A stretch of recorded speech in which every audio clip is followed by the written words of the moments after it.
There is a battle that's actually going on right now in the formation of exorcists even, and it's actually occurring even in areas of deliverance, and it has to do with whether people are going to take a subjective approach to deliverance work or whether they're going to take an objective approach.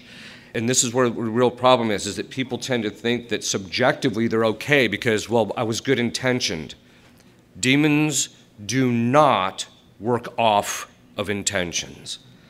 Demons do not care how you feel unless they can use it. They don't care what your patterns of thinking are. They don't care what you think you believe. They don't care. Because they know, because when they were created, God infused in them the totality of all the natures of everything that was going to exist. And so they have an absolutely perfect knowledge of the authority structure, the objective criteria, revelation, human nature, all these things. And as a result, they know exactly where they can get involved and where they can't. And so the fact that you might think that you're safe doesn't matter. It literally does not matter. Because for them, they work purely off of the objective. So in this particular case, she actually thought that she was doing a good thing in relationship to trying to ask for this gift of tongues, but then she ended up possessed as a result of it. And she's not the only one, by the way. I've come across a few people like that. Once in a while, you get exorcists who follow their own impressions.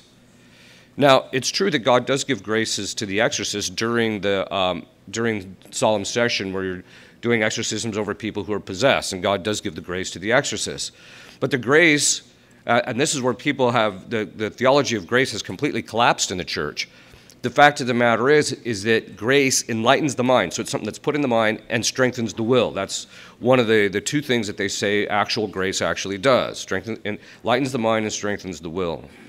There's nothing about that about the emotions. But people are very often in relationship to doing deliverance work or engaging in spiritual warfare itself will very often go off on their feelings. So people will come to me and they'll basically tell me they're absolutely convinced that they've had a mystical experience. And so you ask them to start describing it. And in the end, there's not anything there that indicates that it was actually truly supernatural. And when you tell them, ignore it, which is one of the objective criteria in the spiritual theology, they'll look at you like, but it's from God. You don't know that. But I feel good. That means nothing. Demons can make you feel good. They can actually make you think something's true. They can actually do things like give you a sense that something's actually from God, give you a sense of euphoria. They can even make you feel loved. It doesn't make it real. You have to actually, that is authentic, you actually have to follow the objective criteria which the church has set out over the course of centuries, that this is how this stuff is to be judged. And so there, a lot of times exorcists, one of the common phenomena is exorcists will bring somebody to me, and instead of following the objective criteria, so for possession, there's 3 objective criteria that gives you certitude that the person's possessed. One is they speak in languages that the person's never known or never studied, that they actually have occult knowledge, or that there's certain things that are beyond human capacity, and it has to be authentically beyond human capacity. But they'll start the prayers, and the person will start acting up, and then the priest, out of a compassion, which is always dangerous.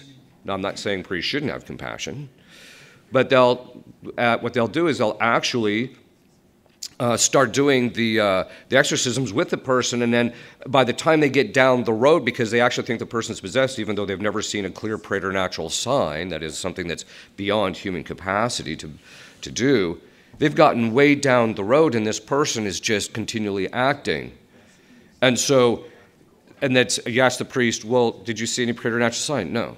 Well, then why are you doing this? Because I know she's possessed. Well, how do you know she's possessed if you haven't seen one of the objective signs? This is the real difficulty that we run up against. And so a lot of times we come in and then we'll actually do an authentic diagnostic and we realize there's nothing here. Right? Then another case in which following the subjective can cause an enormous amount of damage. One time there was this is a true story. There was a woman who was actually one of the discerners for one of these exorcists. And she The exorcism was kind of grinding out for a while, and it didn't seem to be really getting very far. And after one of the exorcisms, they were just sitting there talking, and all of a sudden this woman says, wait, it's coming to me, it's coming to me. Your father molested you when you were 2 years old. None of it was true. It destroyed the family, caused tremendous damage, and this brings up a very important point. A lot of times people who think they have these gifts from God, which by the way, there are authentic gifts, I've seen them, but they're extraordinarily rare. But they think they have these gifts from God, and because it's from God, they think therefore it's okay if they just let it all out, failing to realize that even the charismatic graces have to be subject to supernatural prudence. You have to judge whether you're going to say something like that or not.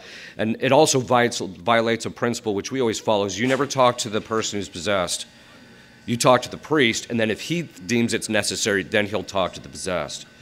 But the point being is that it didn't follow proper lines of authority, and it was literally her based on a feeling that she got.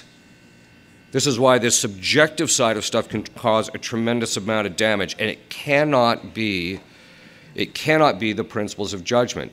As I mentioned, John of the Cross says, if you think you've had a supernatural experience, he says, ignore it. That's the objective principle. Why? Because subjectively, we can't a lot of times have certitude about what our experience actually is, whether it's from God, the devil, or even just from us. Because human beings can work themselves into a kind of a euphoria as well. There is also another thing.